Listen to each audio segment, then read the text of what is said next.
Hello students, तो class 12 की physics में आपका स्वागत है। मैं मार्शल इंस्टीट्यूट से राजकरण सिंह। और बेटा यहाँ पे हम जो आर्टिकल स्टडी करने वाले हैं वो बहुत ही आसान है। आज वो क्लास 10th में भी आपने पढ़ा हुआ है। It is resistance in series and resistance in parallel. Resistance in series and parallel.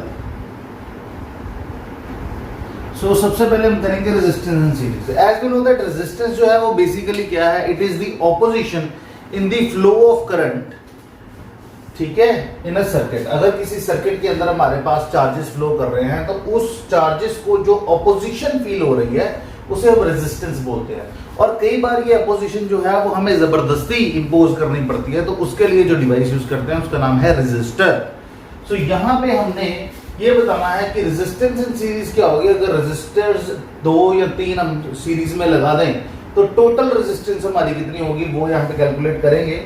So let us make a circuit. एक रेजिस्टर ये लग गया, दूसरा रेजिस्टर ये लग गया, तीसरा रेजिस्टर ये लग गया। सो 3 रेजिस्टर्स लग गए सीरीज में, ठीक। अब ये 3 रेजिस्टर्स जो सीरीज में लगे हैं यहां पे हमने उनको कनेक्ट कर दिया है बैटरी के साथ, ठीक है। और यहां पे हमने की लगा दी है, यहां पे हमने लगा दिया है अपना एम्पेयर मीटर। इसकी वोल्टेज मेजर करने के लिए यहां पे वोल्ट, इसकी मेजर करने के लिए यहां पे वोल्टेज मीटर, और इसकी मेजर करने के लिए यहां पे वोल्ट से अलग से लगा दिए हैं। अब ये क्यों लगाए हैं इनको समझना बहुत जरूरी है, क्योंकि मैंने आपको आगे भी बताया था कि जब भी हमारे पास एक करंट फ्लो कर रहा हो, मतलब अगर सर्किट के अंदर हमारे पास सीरीज है तो करंट चेंज नहीं करता है, पोटेंशियल चेंज करते हैं। यानी कि इसका पोटेंशियल हम कंसीडर करेंगे V1, इसका पोटेंशियल कंसीडर करेंगे V2 और इसका पोटेंशियल कंसीडर करेंगे V3, बिकॉज ये है resistor R1, resistor R2 and resistor R3। जैसे ही आप इसको कनेक्ट करते हो then there will be the flow of current through the circuit. अब एज हमें पता है कि सीरीज के अंदर हमारे पास करंट चेंज नहीं करता, सो इन सीरीज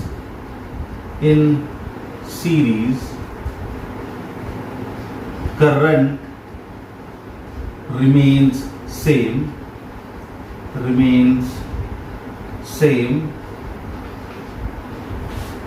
but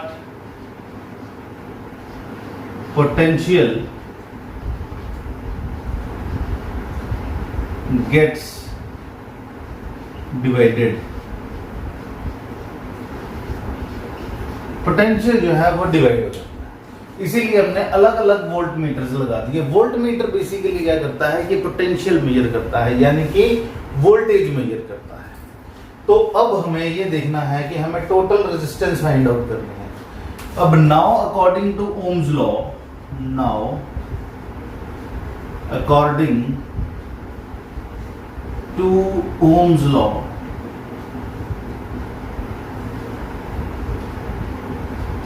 अगर ओम्स लॉ की बात करें तो ओम्स लॉ की वैल्यू होती है V is equal to IR, ठीक। अब ये टोटल वोल्टेज थी तो इसको VS मान लेते हैं, बिकॉज सीरीज सर्किट है। अगर वोल्टेज VS है तो करंट तो चेंज कर नहीं रहा, तो टोटल रेजिस्टेंस को हम रेजिस्टेंस इन सीरीज मान के यहां पे इक्वेशन 1 बना सकते हैं। So this VS represents your total potential, total voltage लिख लो, voltage of series circuit,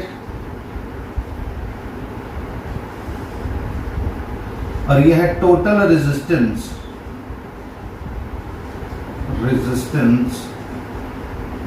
in series circuit. और ये जो I है it is current which never changes.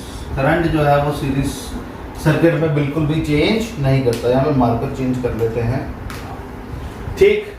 अब ऐसे ही अगर मैं ये V1 की बात करूं तो वो किसके बराबर होगा? करंट तो चेंज कर नहीं रहा, it will be equal to R1। इसको मान लेते हैं इक्वेशन 2। इसी तरीके से अगर V2 की बात कर लें तो it will be I into R2, current change नहीं कर रहा। V3 की वैल्यू आएगी I into R3, again as we know that current is not changing.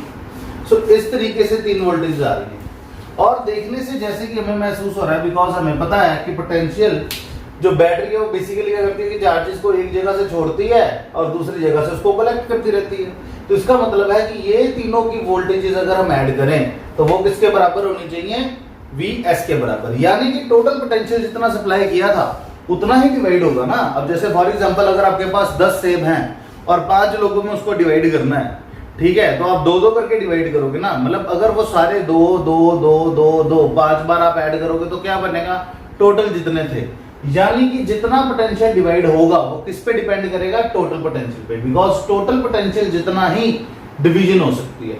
सो इन तीनों को ऐड करोगे तो किसके बराबर आएगा? Vs के बराबर। सो यहां पे लिख देते हैं as according to condition Vs is equal to V1 plus V2 plus V3। अब Vs की वैल्यू ये है, V1 की ये है, V2 की ये, V3 की ये, तो लिख सकते हैं from 1 2 3 and 4। Equation 1, equation 2, equation 3, equation 4 सारों की वैल्यूज उसमें पुट करोगे तो आएगा I into RS is equal to I into R1 plus I into R2 plus I into R3। अब I कॉमन निकाल दो, R1 plus R2 plus R3 और इधर आ जाएगा I इंटू RS। तो ये I से I कट जाएगा तो RS की वैल्यू आ जाएगी R1 plus R2 plus R3।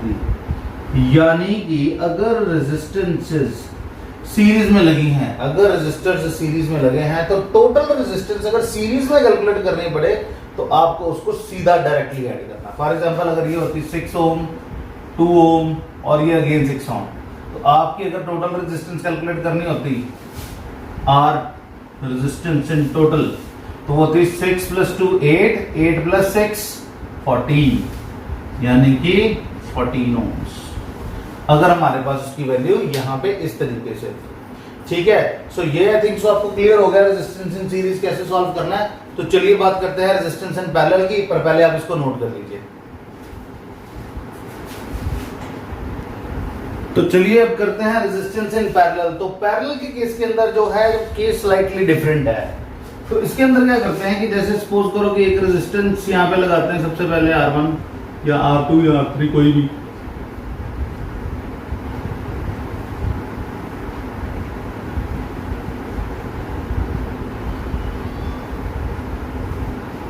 ठीक। इस तरीके से सपोज करो आपने कनेक्ट कर रखा है यहाँ पे, ठीक, और इसको हम यहाँ पे लगा देते हैं बैटरी में।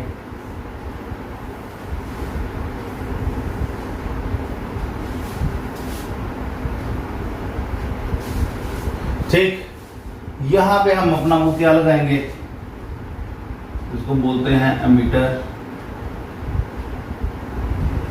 ये हमें बताएगा टोटल करंट कितना है, टोटल करंट। अब यहां पे हर एक के अंदर यहां पे हमारे पास A लगेगा, यहां पे भी हमारे पास A लगेगा और यहां पे भी हमारे पास क्या लगेगा B। बिकॉज अब जब यहां पे हमारे पास टोटल करंट I फ्लो कर रहा है, तो अगर आपको याद हो तो मैंने आपको बताया था कि जितनी तारें होंगी उतने ही करंट्स होंगे। यहां पे जो एक करंट है वो आके 3 पार्ट्स में डिवाइड हो जाएगा, यानी कि यहां से एक करंट आ रहा है और यहां पे कितने पार्ट्स में डिवाइड हो गया, 3 में, और यहां पे आके फिर दोबारा 1 में कन्वर्ट हो जाएगा। तो यहां पे हमारे पास जो करंट आ रहा है that is suppose to be I1, इसको सपोज कर लेंगे I2 और इसको सपोज कर लेंगे I3, और ये रेजिस्टेंस होगी हमारी R1, ये रेजिस्टेंस होगी हमारी R2 और ये रेजिस्टेंस होगी हमारी R3। तो जैसे ही ये इसमें से पास आउट करेंगे तो ये जो I1 था, I2 था, I3 था, ये दोबारा से कंबाइन होकर किसके बराबर बन जाएंगे, I के बराबर। सो ये ध्यान से देख लो, अगर करंट एक आया है वो 3 पार्ट्स में डिवाइड हुआ है तो बाद में जुड़ने के बाद वो फिर से एक ही करंट में बन जाएगा और ये वाला करंट और ये वाला करंट बराबर होगा। ठीक है, अब सबसे इंपॉर्टेंट चीज यहां पे ये है कि अगर मैं यहां पे वोल्टेज कंसिडर करने की कोशिश करूं तो तीनों का पोटेंशियल सेम आएगा। अब क्यों सेम आएगा? बिकॉज इन पैरेलल सर्किट, ये बात याद रखना, पैरेलल सर्किट पोटेंशियल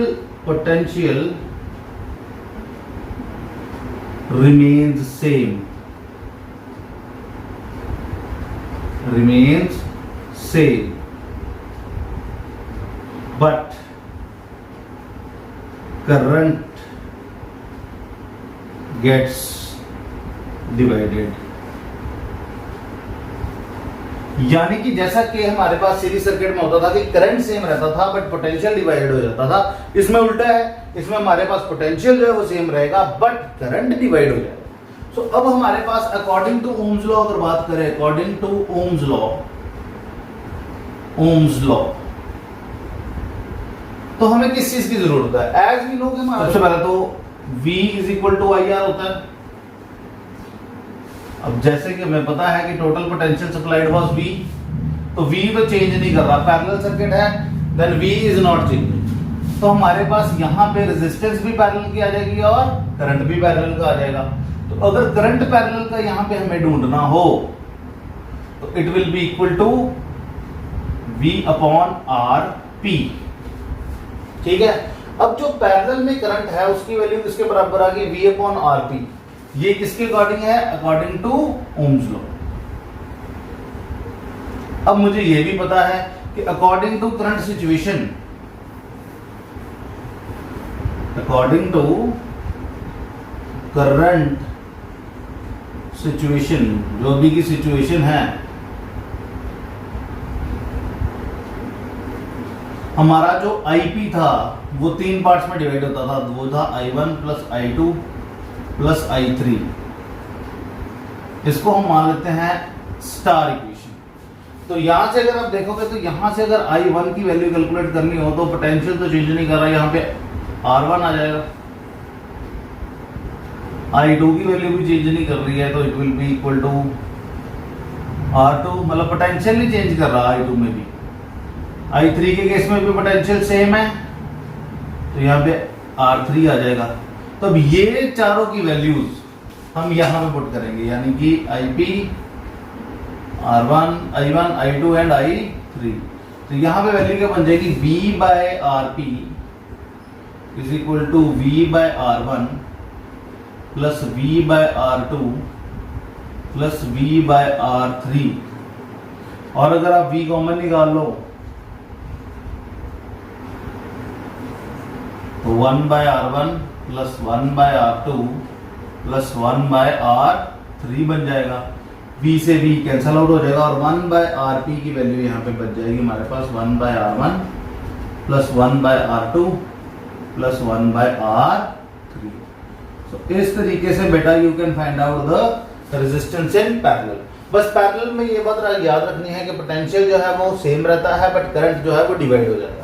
अब फॉर एग्जांपल अगर मैं देखूं कि हमारे पास अगर यहाँ पे 3 3 3 लिए होते, सपोज करो कि जो पहली रेजिस्टेंस थी वो, जो दूसरी थी वो, तीसरी थी वो, अब ये भी 3 ओम्स थी, ये भी 3 ओम्स थी, ये भी 3 ओम्स थी। तो 1 बाय RP इसके बराबर होता 1 by 3 plus 1 by 3 plus 1 by 3। तो 1 बाय RP की वैल्यू किसके बराबर आ जाती? 3 divided by 3 which is equal to 1। अब अगर आप इसको इन्वर्स कर दो क्योंकि हमें RP चाहिए था तो उसकी वैल्यू दी जाती 1 ओम। ठीक है, सो इस वजह से हमें ये पता चल जाता है कि अगर आपको पैरेलल में कैलकुलेट करना है then you have to do it like this. अगर आपको सीरीज में कैलकुलेट करना है तो आपको डायरेक्टली ऐड करना है, यानी कि जो कैपेसिटर के केसेस में करते थे उससे डायरेक्टली उल्टा, हमें उल्टा चलना। उसमें सीरीज में 1 ओवर करके ऐड होता था और जो पैरेलल था उसमें डायरेक्टली ऐड अप हो जाता था। इसमें पैरेलल में 1 ओवर करके ऐड हो रहा है और सीरीज में डायरेक्टली ऐड अप हो रहा है। और मैं यहाँ पे 2 पॉइंट्स बहुत इंपॉर्टेंट आपके साथ डिस्कस करने चाहूंगा जो I feel they are very important.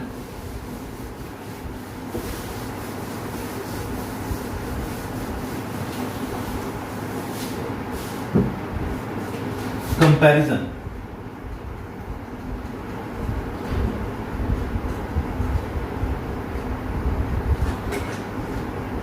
Resistance